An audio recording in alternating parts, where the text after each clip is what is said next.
प्यारे विद्यार्थियों, आप सभी को मेरा नमस्कार। मैं डॉक्टर नेमीचंद कुमावत, सहायक आचार्य हिंदी विषय, राजकीय महाविद्यालय की आपके एस बीए प्रथम वर्ष विषय हिंदी साहित्य के प्रथम प्रश्न पत्र की आज की इस ऑनलाइन कक्षा में मैं आप सभी का हार्दिक अभिनंदन और स्वागत करता हूँ। प्यारे विद्यार्थियों, महर्षि दयानंद सरस्वती विश्वविद्यालय अजमेर के द्वारा आपके इस हिंदी साहित्य के प्रथम प्रश्न पत्र का जो पाठ्यक्रम निर्धारित किया गया है उसमें प्रथम प्रश्न पत्र 100 अंकों का होगा। इसी तरह से द्वितीय प्रश्न पत्र भी 100 अंकों का होगा, यानी हिंदी साहित्य 200 अंकों के दो प्रश्न पत्र, 100 अंकों के दो प्रश्न पत्र आपके इस प्रथम वर्ष में, इसी तरह से द्वितीय वर्ष में, इसी तरह से तृतीय वर्ष में ये योजना रहेगी।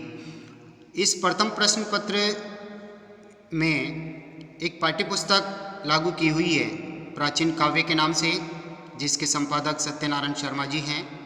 इस पाठ्यपुस्तक में हिंदी साहित्य के इतिहास के आदिकाल और भक्तिकाल से संबंधित 12 कवियों की कविताएं, उनके प्रमुख पद, छंद आदि संकलित हैं।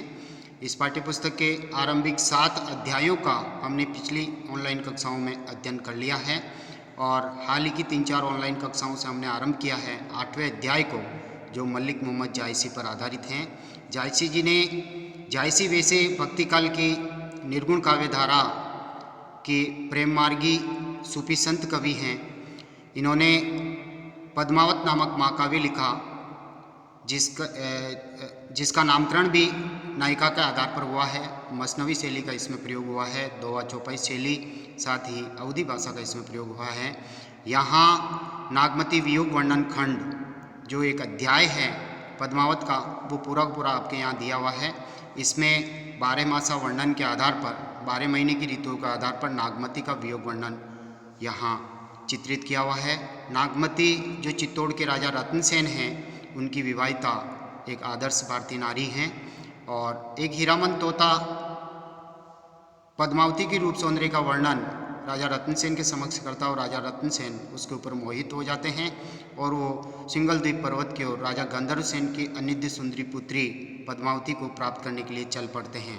एक तरह से ये एक लौकिक कहानी है। अलौकिक कहानी इस तरह से है कि राजा रत्नसेन को आत्मा के रूप में चित्रित किया हुआ समासोक्ति अलंकार का प्रयोग करते हुए कवि ने यहाँ 2 कथाएं एक साथ चलती है, एक लौकिक कथा, एक अलौकिक कथा। तो राजा रत्नसेन आत्मा है और नागमती को यहाँ माया मोह का रूप बताया गया और पद्मावती जो है वो परमात्मा का प्रतीक है। तो आत्मा परमात्मा से मिलने के लिए जाती हैं या परमात्मा को प्राप्त करने के लिए जाती हैं। तो इस तरह से राजा रत्नसेन जब चित्तौड़ को छोड़ के चले जाते हैं तो उनकी विवाहिता पत्नी आदर्श भारतीय नारी जो वियोग वेदना में व्याकुल रहती है, संतप्त रहती है, उनकी सभी विरह दशाओं का चित्रण यहाँ जायसी जी ने इस नागमती वियोग वर्णन खंड में किया है और नागमती का वियोग वर्णन हिंदी साहित्य के एक अमूल्य निधि के रूप में भी जाना जाता है। तो पिछले ऑनलाइन कक्षाओं में हमने 6 पदों पर विस्तार से अध्ययन कर लिया है। इसी 6ठे पद के बाद 7वें पद, इस क्रम को, उसी क्रम को जारी रखते हुए आज हम आगे से पढ़ रहे हैं। आइए मेरे साथ जुड़िए, हम शुरू करते हैं। लाग कुवार, कुवार का महीना लग जाता है यानी आशीवन। पहला आषाढ़ का महीना से ये 12 मासा ऋतु वर्णन या वियोग वर्णन ये आरंभ हुआ। आषाढ़, फिर श्रावण, चैत्र, वैशाख, ज्येष्ठ, आषाढ़, श्रावण, फिर भाद्रपद, फिर आशीवन। तो देखिए लाग कुंवार, कुंवार का महीना लग गया। नीर जग घटा यानी भाद्रपद के महीने में जो जल वर्षा हुई थी वो जल वर्षण अब कम हो गया, पृथ्वी उस जल को सौंप लेती हैं।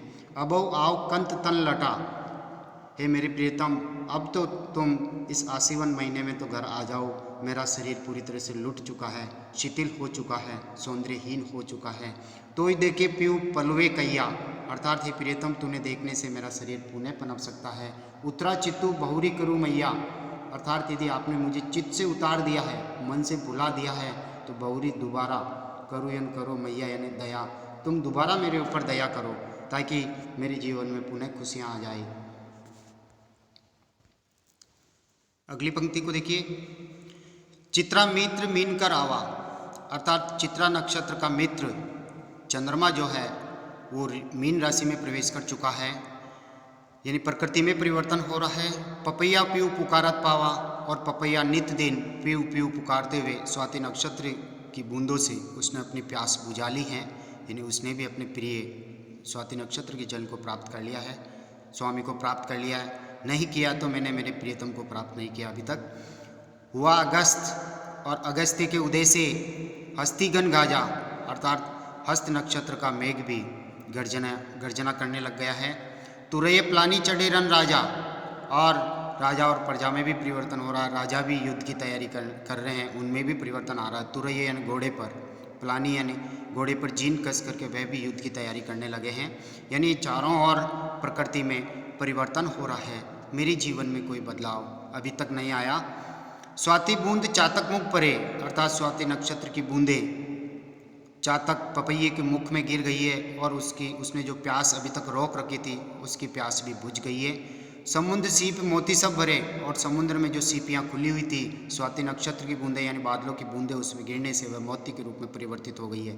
यानी प्रकृति में चारों ओर सर्वत्र बदलाव आ रहा है, परिवर्तन आ रहा है। केवल मेरे जीवन में प्रियतम न होने के कारण कोई भी बदलाव नहीं आया।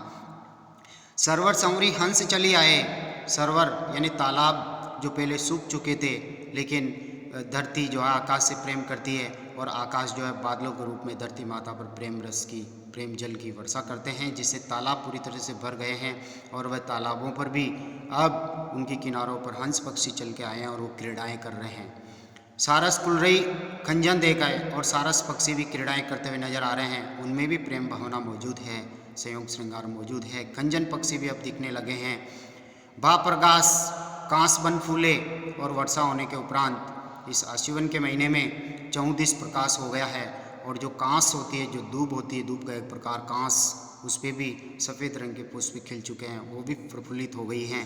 कंत ने फिरे विदेशी भूले, बस केवल चारों ओर परिवर्तन हो रहा है, मेरे जीवन में परिवर्तन नहीं हुआ। मेरे प्रियतम जो विदेश गए हैं, सिंगल द्वीप पर्वत की ओर पद्मावती के पास गए हैं, वो वहीं जा कर के एक तरह से मुझे भूल गए हैं, वो वापस लौट करके नहीं आए हैं। वीरे हस्ती तन साले, हस्ती यानी हाथी, वीरे रूपी हाथी, तन यानी मेरे शरीर को, साले यानी कष्ट दे रहा है। वीरे रूपी हाथी मेरे शरीर को अब अत्यधिक कष्ट दे रहा है। धाय करे चित्तचूर, धाय यानी दौड़कर, करे यानी कर रहा है, चित्तचूर अर्थात मेरे मन को बार बार घायल कर रहा है।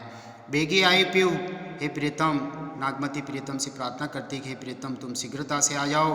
बाजाऊँ गाजाऊँ होई सदूर, बाजाऊ यानी बाज बन करके, एक तरह से सिंह बन करके तुम आओ। गाजव यानी गर्जना करो, जिससे ये वियोग रूपी हाथी मेरा पीछा छोड़ करके सुदूर यानी बहुत दूर चला जाए।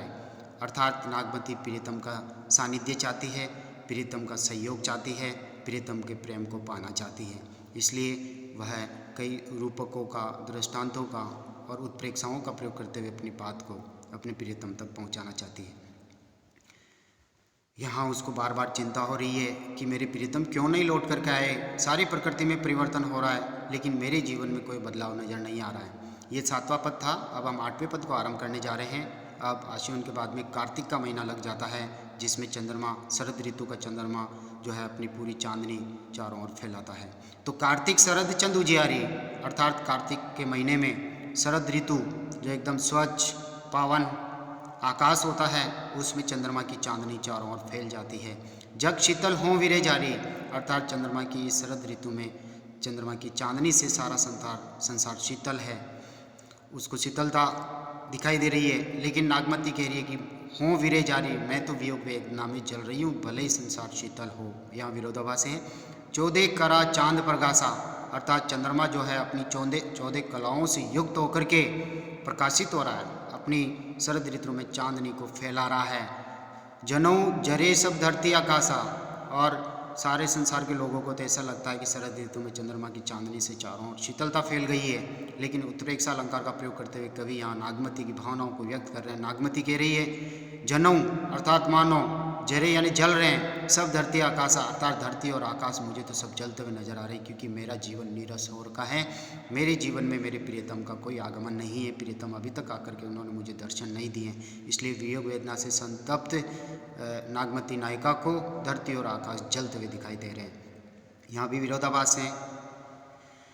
तन मन सेज करे अगिधाहु, और बिना प्रियतम के मेरा तन तो जल ही रहा है, मेरे मन में भी वेदना है, वेदना से जल रहा है। सेज यानी सैया, मेरा पलंग जिसके ऊपर मैं जाती हूँ, सोने की कोशिश करती हूँ, प्रयास करती हूँ, लेकिन वहाँ पर भी मुझे आग ही आग नज़र आ रही है। अर्थात सर्दी की ऋतु है, शरद ऋतु, एक तरह से चंद्रमा की शीतलता चारों ओर फैली हुई है, तो इसको भी शीतल हो जाना चाहिए, लेकिन इसको शीतल करने वाले इनकी प्रियतम यहाँ नहीं है, इसलिए उनका तन मन भी जल रहा है और सैया भी, पलंग भी जब वो जाती तो उसकी संयोग श्रृंगार की बातें ताज़ा हो जाने के कारण वो भी आग उगलती, उसकी वेदना को बढ़ाने का कारण बनती।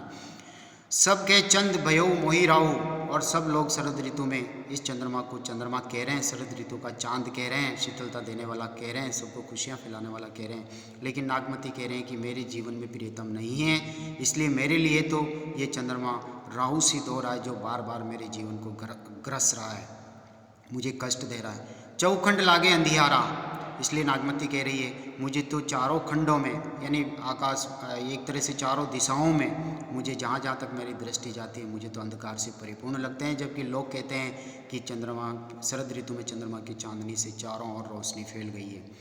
जो घर नहीं कंत प्यारा, अर्थात जिन स्त्रियों के घर में उनके प्रियतम प्यारे प्रियतम नहीं है, उसके लिए तो निराशा का अंधियारा चारों ओर फैला हुआ ही नजर आएगा।